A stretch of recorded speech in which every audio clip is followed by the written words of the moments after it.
جمعہ کے تعلق سے سب سے پہلے اس کا حکم سن لیں کہ اس کا حکم یہ ہے کہ جمعہ فرض ہے ہر عاقل بالغ مسلمان پر جو مقیم ہو.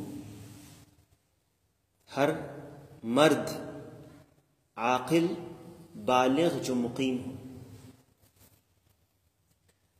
مقیم جب کہا تو اس سے مسافر ہٹ گئے. مسافر پر جمعہ فرض نہیں ہے. مسافر پر جمعہ فرض نہیں، لیکن اگر سفر کی حالت میں وہ مسجد میں آتا اور جمعہ ہے تو وہ جمعہ پڑھ لے گا، اس کی جمعہ ادا ہو جائے گی. اس کا حکم کیا ہے؟ جب کسی چیز کا حکم پوچھا جائے تو یہ 5 میں سے کوئی ایک چیز ہوتی ہے. احکام شرعیہ، یعنی شریعت میں احکام 5 قسم کے ہیں. پہلا ہے واجب یا فرض، کرنے پر اجر ہے اور چھوڑنے پر گناہ ہے. کرنے پر اجر ہے اگر آپ نے ثواب کی نیت سے کیا ہے، اللہ کے حکم کو مانتے ہوئے کیا ہے تو یہ اجر ہے، اور اس پر چھوڑنے پر گناہ ہے. ٹھیک ہے؟ اور یہ وہ چیز ہے جس کو شریعت نے لازماً آپ کے اوپر فرض قرار دیا ہے، لازم کیا آپ کو اس چیز کا، جیسے 5 وقت کی نمازیں. تو یہ حکم ہے فرض، اور فرض اور واجب ایک ہی چیز ہے، کوئی فرق نہیں. دوسری چیز ہے مستحب یا سنت یا نفل، تینوں ایک ہی چیز ہے، یا مندوب بھی کہتے ہیں اس کو. اگر آپ کرتے ہیں اللہ کے حکم کو مانتے ہوئے، رسول صلی اللہ علیہ وسلم کے فرمان کی فرمانبرداری میں کرتے ہیں تو آپ کو اجر ہے، اور اگر آپ چھوڑ دیتے ہیں تو آپ کو گناہ نہیں ہے. یہ ہے مستحب یا مندوب یا سنت یا نفل، ایک ہی چیز ہے.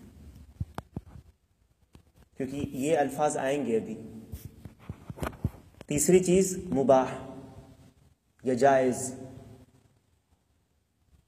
آپ کو اختیار ہے، کریں یا چھوڑیں، آپ کو ثواب اور اجر نہیں ہے اس میں کچھ.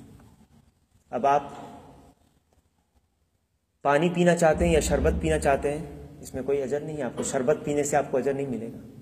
آپ کو پانی پینا جائز ہے، یہ مباح ہے.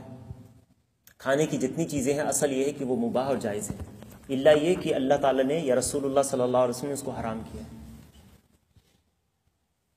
اور عبادت میں اصل یہ ہے کہ تمام عبادت حرام ہے الا یہ کہ جو دلیل سے ثابت ہو. تمام عبادات حرام ہے الا یہ کہ دلیل سے ثابت ہو، کیونکہ اگر دلیل نہیں ہے تو یہ بدعت ہے، اور بدعت حرام ہے. اور کھانے پینے کی چیزیں، پہننے کی چیزیں اور آپسی معاملات کی چیزوں میں اصل اباحہ ہے، مباح ہے، جائز ہے، الا یہ کہ دلیل ہو اس کے حرام ہونے کے لیے. کوئی یہ نہیں کہہ سکتا ہے کہ آپ ہمیں بتائیں کہ سیب کھانا حلال ہے کہ نہیں، دلیل کا ہے اس کی، ہے نا؟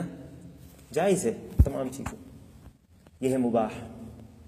چوتھی چیز ہے مکروہ، کہ اگر آپ اس کو کریں گے تو گناہ نہیں ہے، لیکن اگر اللہ کے یا رسول صلی اللہ علیہ وسلم کی فرمانبرداری میں اگر اس کو چھوڑ دیتے ہیں تو پھر آپ کو اجر ہوگا. اور پانچویں چیز ہے حرام، اگر آپ کرتے ہیں تو گناہ ہے، اور اگر چھوڑ دیتے ہیں اللہ کی فرمانبرداری میں، دیکھیں جو لفظ بول رہے ہیں اس پہ دھیان دیجیے گا، اللہ کی فرمانبرداری میں، تو آپ کو اجر ہے. کوئی آدمی شراب اس لیے نہیں پیتا ہے کہ اللہ کا حکم ہے شراب سے دور رہنے کے لیے، تو اس لیے میں شراب نہیں پیتا ہوں، اس کو اجر ملے گا. دوسرا شخص شراب نہیں پیتا ہے اس لیے کیونکہ اس کو ڈر ہے کہ شراب پینے سے لیور میں بیماری ہوگی، لیور سیروسس ہوگا، اس کو اجر نہیں ملے گا اگر وہ اس ڈر سے چھوڑ رہا ہے. فرق سمجھ میں آیا؟ تو اللہ کے حکم کو مانتے ہوئے اگر آپ نے اس کو چھوڑا ہے تو آپ کو اجر ہوگا. تو جمعہ کے لیے کتنی شرطیں ہیں؟ ہاں، عاقل بالغ اور مقیم ہو، اس کے اوپر واجب ہے.